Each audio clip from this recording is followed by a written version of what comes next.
Imagine for a moment a country, a prominent European power, simply disappearing from the map. Not through conquest where one ruler replaces another, but a complete and total erasure, its lands carved up and absorbed by its neighbors. This isn't a hypothetical scenario from a fantasy novel. It is the stark reality of what happened to Poland at the end of the 18th century. For 123 long years, a nation that had once been a bastion of culture and tolerance ceased to exist as a political entity. Its people were suddenly subjects of foreign empires, their language suppressed, their traditions threatened. Yet the idea of Poland, the very soul of the nation, stubbornly refused to die. This is the story of that remarkable survival, a testament to the power of culture, faith, and an unbreakable spirit that endured against all odds. The tale of Poland's survival is one of the great and often overlooked dramas of modern history. It is a narrative that speaks volumes about the nature of identity itself. What is a nation when it has no borders, no government, no army to defend it? For the Poles, the answer was found in their shared heritage. It lived in the whispered verses of Adam Mickiewicz's poetry, in the defiant melodies of Frédéric Chopin's nocturnes, and in the quiet prayers recited in Polish within the walls of their churches. The mapmakers of Europe may have redrawn their lines, but they could not erase the collective memory and cultural fabric that bound millions of people together, a bond that would prove stronger than any imperial decree or military occupation that was thrown at them. This incredible story of resilience is not just a historical account of a distant land. It is a universal lesson in the enduring strength of the human spirit. It demonstrates how a people, stripped of every trapping of statehood, can maintain a powerful sense of unity and purpose across generations. The Polish experience shows that a nation is ultimately built not on soil and stone alone, but on the intangible foundations of language, art, history, and a shared dream of freedom. The struggle was long, punctuated by failed uprisings and brutal repression, but the flame of Polish identity was never extinguished. It was carefully tended in secret schools, in family homes, and in the hearts of exiles scattered across the globe, waiting for the moment it could once again burn brightly for all the world to see. The journey from erasure to rebirth is a complex and inspiring saga. It begins with the rise of a medieval kingdom, blossoms into a vast and diverse commonwealth, and then plummets into the darkness of partition. From that abyss it claws its way back to a brief, fragile independence, only to be plunged into the unprecedented horror of World War II and the subsequent gloom of communist rule. Through each successive trial, the Polish people learned to adapt, to resist, and to hope. Their story is a powerful reminder that even when faced with seemingly insurmountable forces, the will to exist and the fight for self-determination can ultimately triumph, proving that a nation is far more than just a space on a map. The story of Poland begins over 1,000 years ago, rooted in the Slavic tribes that settled the Vistula River basin. The foundation of the Polish state is traditionally credited to the Piast dynasty, a legendary line of rulers. The most significant of these early figures was Duke Mieszko I, who, in the year 966, made a decision that would forever shape the destiny of his people. By accepting Latin Christianity, Mieszko I didn't just adopt a new faith, he strategically aligned his nascent state with Western Europe. This single act brought Poland into the fold of Christian kingdoms, providing it with a powerful cultural and political framework, access to literacy through the clergy, and a defense against absorption by the neighboring Holy Roman Empire. Following its Christianization, Poland began to consolidate its identity and territory. Mieszko's son, Boleslaw the Brave, built upon his father's legacy with immense ambition. He was a formidable warrior and a shrewd statesman who expanded Polish borders and in 1025 secured the title of the first king of Poland, receiving his crown with papal approval. This elevation from a duchy to a kingdom was a crucial step, affirming Poland's sovereignty and its status as an equal among other European monarchies. The white eagle, a symbol that endures to this day, became the emblem of this newly established kingdom, representing its strength, independence, and heavenly protection. The medieval period was a time of growth, but also of significant challenges, including internal fragmentation and devastating Mongol invasions. Through the subsequent centuries, the Piast dynasty guided Poland through periods of both turmoil and consolidation. The kingdom faced constant threats from its neighbors and suffered from internal divisions that temporarily weakened the central authority of the monarch. Yet it was during this time that the foundations of Polish culture were laid. Cities like Krakow began to flourish as centers of trade and learning, and a distinct Polish identity, forged in the crucible of both conflict and faith, started to take shape. The Catholic Church became a cornerstone of this identity, serving not only as a spiritual guide, but also as a repository of national culture and a unifying force during times of political fragmentation and external pressure. The end of the Piast era in the 14th century did not spell the end for Poland. Instead, it opened the door to a new and extraordinary chapter in its history. The last Piast king, Casimir III, left behind a kingdom that was unified, codified in law, and economically prosperous. He famously was said to have found a Poland of wood and left it of stone. His reign set the stage for a new political arrangement that would transform Poland from a regional kingdom into a vast and influential European power. The marriage of the Polish Queen Jadwiga to Władysław II Jagiello, the Grand Duke of Lithuania, would usher in an era of unprecedented size, diversity, and influence, creating a unique entity that would come to be known as the Commonwealth. The union between the Kingdom of Poland and the Grand Duchy of Lithuania in 1386 marked the beginning of Poland's Golden Age. This personal union, solidified by the marriage of Queen Jadwiga and Grand Duke Jagiello, eventually evolved into the Polish-Lithuanian Commonwealth, formally established by the Union of Lublin in 1569. This created one of the largest and most populous countries in 16th and 17th century Europe, stretching from the Baltic Sea to the Black Sea. It was a remarkable political experiment, a multi-ethnic and multi-religious state governed by an elected monarch and a powerful nobility, the Szlachta, who enjoyed extensive legal and civil rights. This system, known as the nobles' democracy, was unique in an era dominated by absolute monarchies. This period was characterized by remarkable cultural and intellectual flourishing. The Renaissance found fertile ground in Poland, influencing its architecture, art, and thought. Figures like Nicolaus Copernicus, an astronomer from Torun, revolutionized humanity's understanding of the cosmos with his heliocentric theory, a testament to the climate of intellectual freedom that prevailed. The Commonwealth was a vibrant mosaic of peoples, including Poles, Lithuanians, Ruthenians, ancestors of modern Ukrainians and Belarusians, Germans, Jews, and Tatars. This diversity was underpinned by a policy of religious tolerance, formally guaranteed by the Warsaw Confederation of 1573, which granted freedom of religion to all nobles. This was an exceptionally progressive act at a time when the rest of Europe was being torn apart by brutal religious wars. However, the very institutions that made the Commonwealth unique also contained the seeds of its decline. The political system, while democratic for the nobility, could be incredibly inefficient. The principle of liberum veto, which allowed any single member of the parliament, or Sejm, to nullify all the legislation passed during a session, led to legislative paralysis. This made it nearly impossible to enact crucial reforms, particularly those needed to modernize the military and centralize the state's finances. As powerful, centralized, and aggressive empires rose on its borders, namely Russia, Prussia, and Austria, the Commonwealth's decentralized and often gridlocked political structure became a critical vulnerability, leaving it exposed and unable to mount a coordinated defense against its ambitious neighbors. By the 18th century, the Commonwealth was a shadow of its former self. Its economy stagnated, and it was increasingly dominated by foreign powers, who interfered in its internal politics and propped up weak monarchs to maintain the status quo.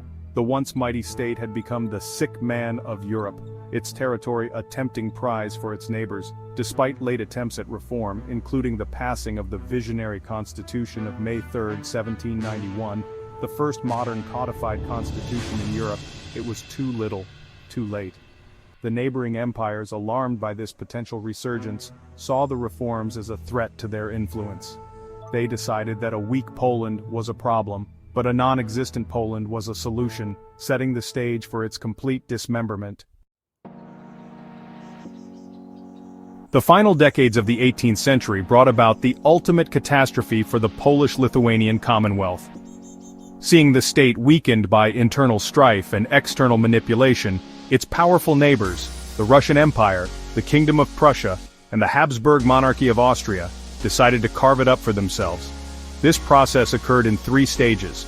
The first partition in 1772 saw the Commonwealth lose about 30% of its territory and population.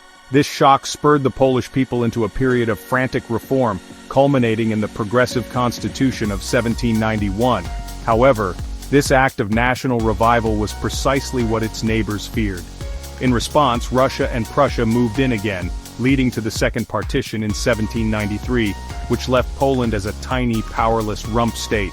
The Polish people did not submit meekly to their fate. In 1794, a national hero named Tadeusz Kościuszko, who had fought in the American Revolutionary War, led a desperate uprising to reclaim Polish sovereignty. For a brief period, his army of regulars and peasant volunteers armed with scythes fought with incredible bravery against overwhelming odds. But the Kościuszko uprising was ultimately crushed by the combined might of the Russian and Prussian armies. This final act of resistance sealed Poland's doom. In 1795, Russia, Prussia, and Austria carried out the Third Partition, wiping the last vestiges of the Polish state off the map of Europe. For the next 123 years, there would be no independent Poland. Life under foreign rule was a harsh reality. The partitioning powers immediately began efforts to assimilate their newly acquired Polish subjects. In the Russian partition, the policy of Russification aimed to suppress the Polish language and Catholic faith, replacing them with Russian and Orthodox Christianity. In the Prussian partition, Germanization involved colonizing lands with German settlers and making German the official language of schools and government. The Austrian partition was initially the most lenient, allowing for a degree of cultural and political autonomy, particularly in the region of Galicia. Despite these varying levels of oppression, the goal was the same: to eradicate Polish identity and absorb the population into their respective empires. Yet the nation refused to die. With the state gone, the responsibility for preserving Polish identity fell to the people. The Catholic Church became a vital sanctuary, a place where the Polish language and national spirit were kept alive. Families became the primary educators, teaching their children Polish history and literature in secret. Artists and writers, many living in exile in places like Paris, became the spiritual leaders of the nation in chains. The epic poems of Adam Mickiewicz and the revolutionary music of Frédéric Chopin fueled a romantic nationalism that kept the dream of an independent Poland burning in the hearts of generations. This organic work, building cultural and economic strength from the ground up, and a series of brave but tragic uprisings defined the long, dark century of partition. The outbreak of World War I in 1914, a cataclysm that pitted Poland's three partitioners against each other, created a unique and long-awaited opportunity. For the first time in over a century, the empires that had erased Poland from the map were locked in a mutually destructive conflict. Poles found themselves conscripted into the armies of Russia, Austria, and Germany, often fighting and dying on opposite sides of the trenches.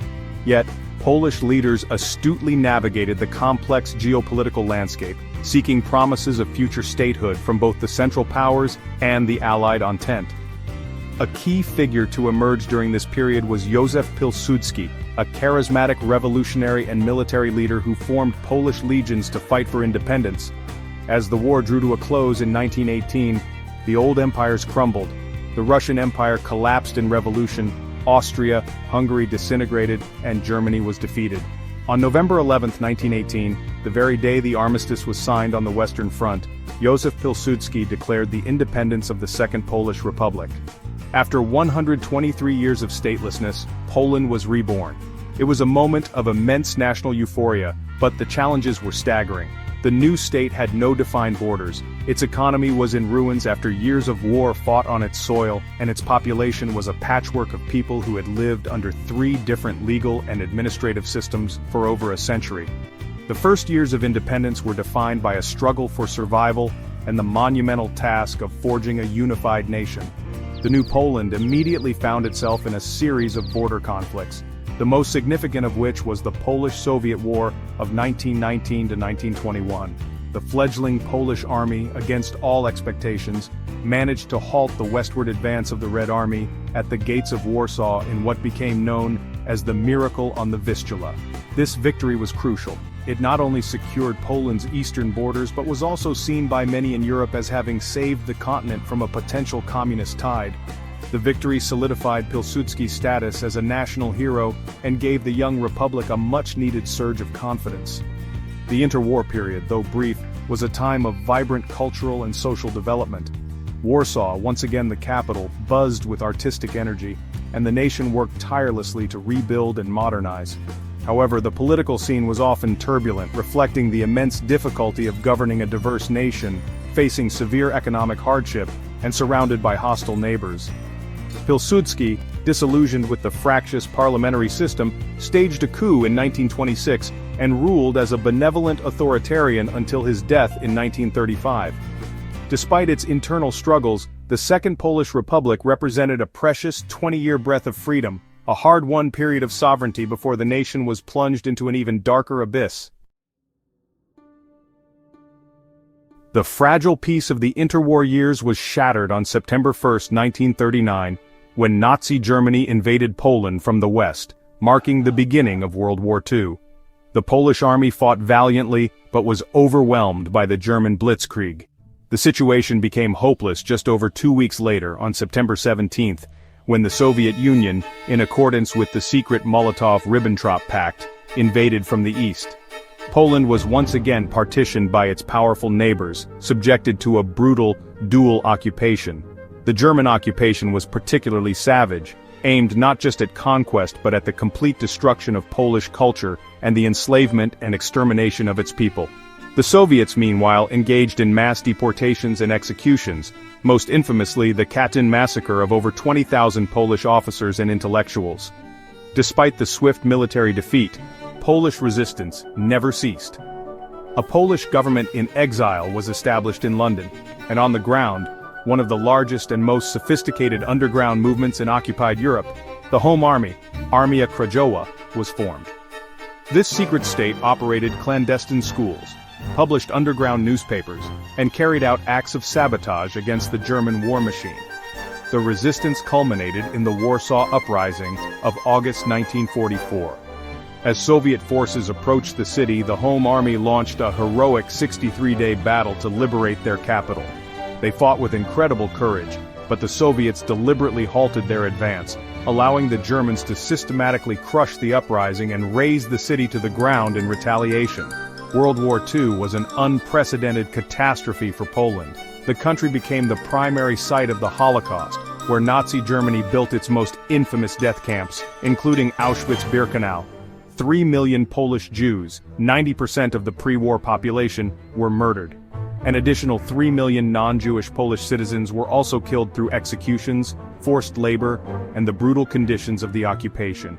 By the end of the war in 1945, Poland had lost over 17% of its pre-war population, the highest proportion of any nation involved in the conflict. Its cities were in ruins, its economy was destroyed, and its intellectual and cultural elite had been decimated. The nation had been physically and demographically shattered. The end of the war did not bring the liberation that Poles had fought and died for.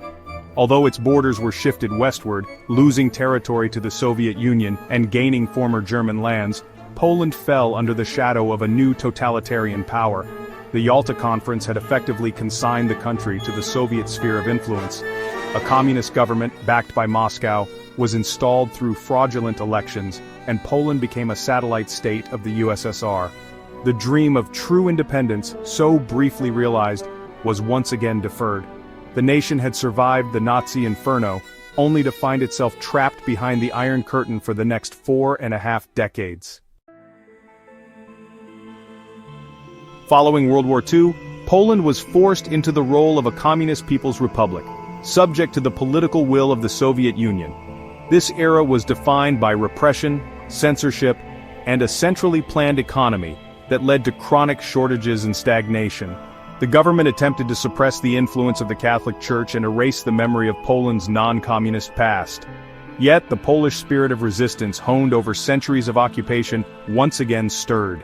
A series of protests and strikes erupted over the decades, in 1956, 1968, and 1970, each brutally suppressed by the regime but each chipping away at its authority and revealing the deep-seated opposition of the populace to foreign-imposed rule. The turning point came in 1980 with the birth of the Solidarność movement. What began as a labor strike at the Gdansk shipyard, led by a charismatic electrician named Lech Walesa, rapidly grew into a nationwide social movement encompassing 10 million members, a third of the country's working-age population. Solidarity was more than just a trade union. It was a powerful, non-violent coalition demanding workers' rights, civil liberties, and national self-determination. The election of a Polish pope, John Paul II, in 1978, had already emboldened the nation, and his visit in 1979 drew millions, reminding them of their shared faith and cultural strength, independent of the state. Solidarity channeled this renewed spirit into a formidable political force.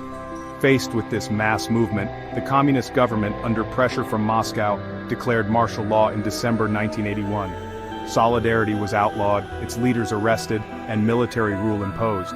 It was a dark and demoralizing period, but the movement simply went underground. It continued to publish, organize, and operate in secret, supported by the Catholic Church and Western nations. The ideals of solidarity could not be crushed by tanks or prisons. By the late 1980s, with the Polish economy in free fall and the Soviet Union itself weakening under Mikhail Gorbachev's reforms, the Polish government was forced to acknowledge that it could not rule without the consent of the people. This realization led to the historic roundtable talks in 1989 between the government and the Solidarity-led opposition. These negotiations resulted in a peaceful transition of power, culminating in semi-free elections that saw a landslide victory for Solidarity candidates. In August 1989, Poland appointed its first non-communist prime minister in over 4 decades, setting a precedent that would inspire a wave of peaceful revolutions across Central and Eastern Europe, leading to the fall of the Berlin Wall just months later. Today, Poland stands as a testament to its own resilience, a vibrant democracy, a member of NATO and the European Union, with a growing economy and a rich cultural life. Its journey from erasure to a leading role in a united Europe is a powerful conclusion to its long, arduous fight for survival, a story of an indomitable nation that simply refused to be forgotten.